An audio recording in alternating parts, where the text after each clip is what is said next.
An interview with Robert Swan, the first person to walk to North and South Pole, by the author of The Great Indian Treasure, a profound message to the youth of the world. Hello, we are in Antarctica.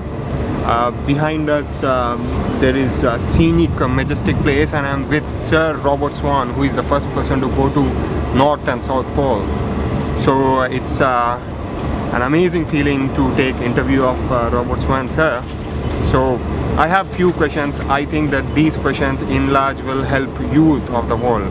So sir, what is your greatest lesson in your life? You have gone to North and South Pole, you have done fantastic things in your life. So what is your greatest lesson? The greatest lesson, because everything needs to be simple, and you're an amazing man, you really are. And I think that you would believe and also trust that when you say to people, I'm going to do something, do it. So my simple message to anybody is, if you say you're going to do something, do it.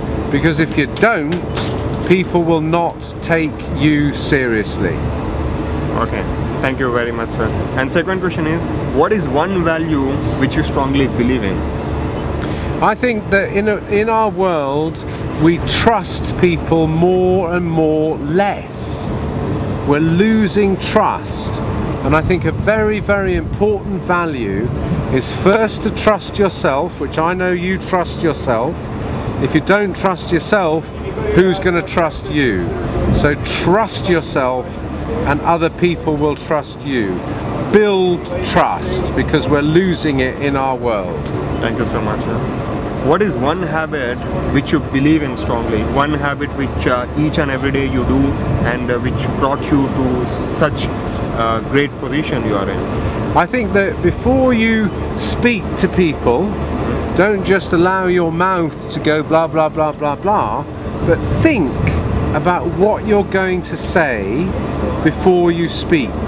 There's too many words in this world. You're a great author and writer. You don't just write, you think before you write. I think you should think before you speak and be precise and clear instead of just lots of different words coming out. I try and do that every day. Thank you so much, sir. See, what is the message to the youth of this world which you want to give? My message to the youth of this world is we live in a very negative world. So what's really, really, really important is that young people know that they can make a change in our world, that they can make a difference. So my message to young people is, hey, we need to think about energy, we need to think about renewable energy, saving energy, preserving this amazing place, the Antarctic, that we can do it. Don't switch off and think that you can't do things.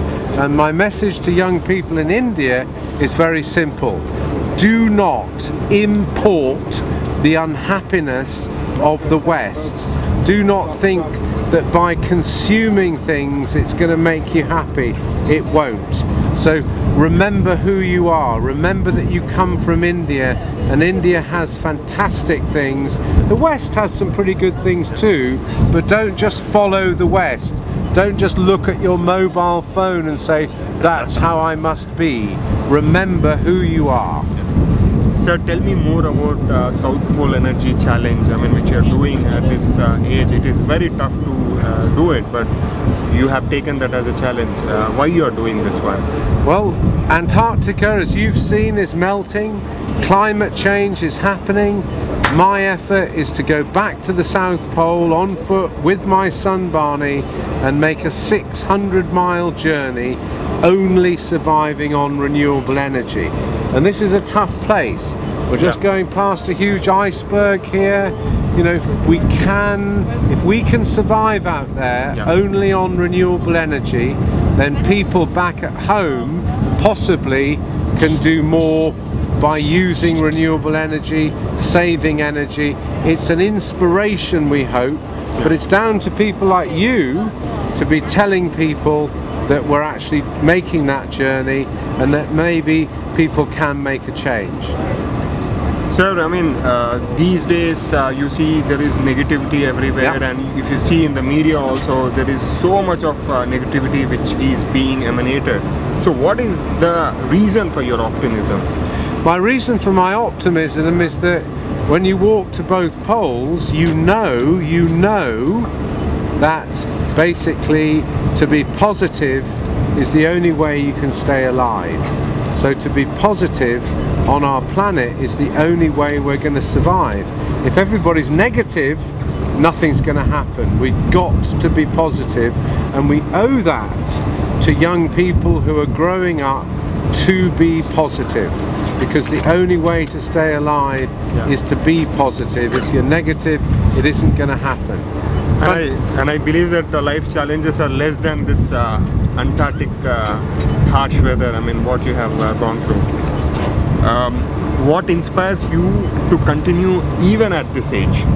Well, what inspires me is that people, need to be surviving here on Earth. We're just this tiny planet in the middle of a universe that goes on forever, and I think we owe it to people not born yet to actually make these efforts, because if we destroy our planet, what are people going to think of us thousands of years from now?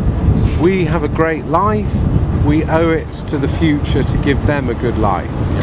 So I'm from colorful country India, so you have any message out there to specifically tell?